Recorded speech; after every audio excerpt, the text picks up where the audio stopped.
भविष्यकालीन उपजीविकेचा हक्क यानुसार जर एखाद्या व्यक्तीस पोटगी मिळवण्याचा हक्क असेल तर हा त्या व्यक्तीचा हक्क आहे. असा हक्क संपूर्णपणे त्याच्या भविष्यकालीन फायद्यासाठी असतो. म्हणून पोटगी मिळवण्याचा हक्क हा कधीही हस्तांतरित होत नाही.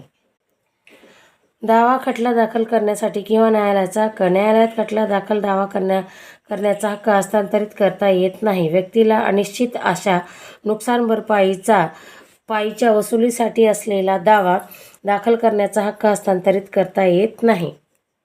सार्वजनिक पद कोणत्याही सार्वजनिक पदाधिकाऱ्याने सार्वजनिक नोकऱ्याचे पगार वेतन हस्तांतरित करता किंवा केले जात नाही.